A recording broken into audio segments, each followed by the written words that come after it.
The first time it happened, Malik didn't believe her. It was 2:11 a.m. when the blackout hit, sharp and sudden. Imani sat bolt upright, one hand over her belly like it needed shielding. The bedroom was silent, but it wasn't still. She could feel the house breathing around her. Or maybe it was holding its breath. The glow from the hallway flickered once, twice. Then the smart assistant whispered, "Would you like me to call for help, Imani?" She hadn't said a word. That morning, Malik rewound the footage. "See?" he said, pointing to the camera feed from the nursery hallway. Nothing, no motion, just the sensor going haywire. "But it's the same time," Imani said. "Every night. 2:11. Malik shook his head. "It's a software glitch. I'll update the firmware tonight." He kissed her forehead, made a joke about overprotective motherhood, and left to check the solar backups.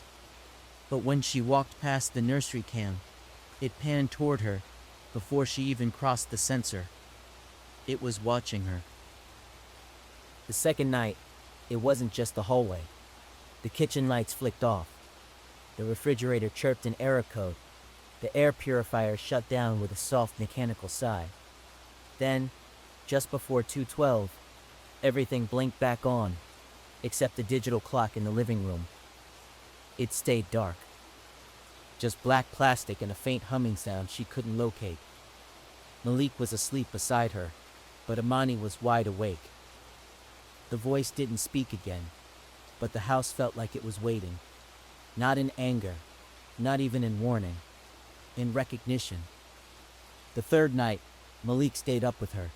"All right," he said, arms folded, coffee half full. "Let's ghost hunt." She didn't laugh.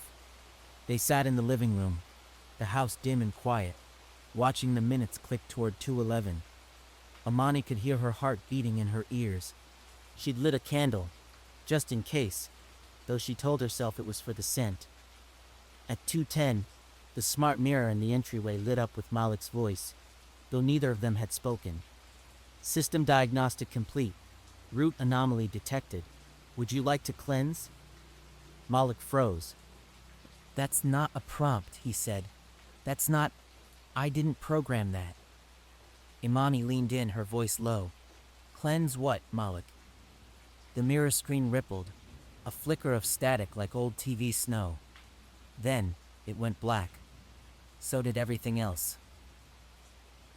Malik spent the next morning on calls with tech support, pacing the open-plan kitchen like he was back in the hospital during his residency.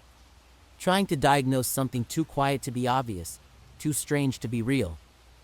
"Maybe it's picking up on our voices from earlier," he offered.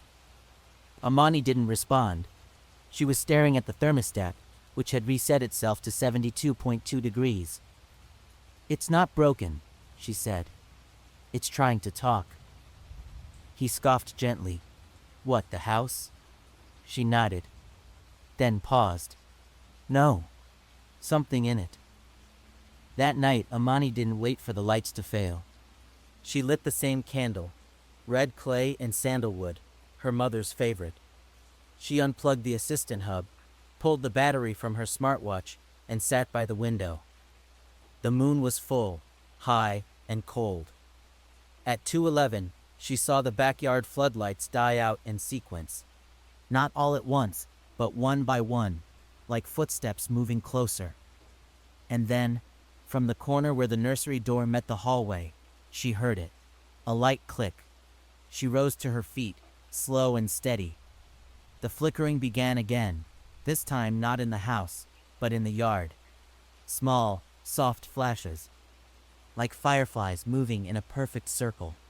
She placed a hand on her belly, and in her own voice, not her own breath, the house whispered back, "Not yet."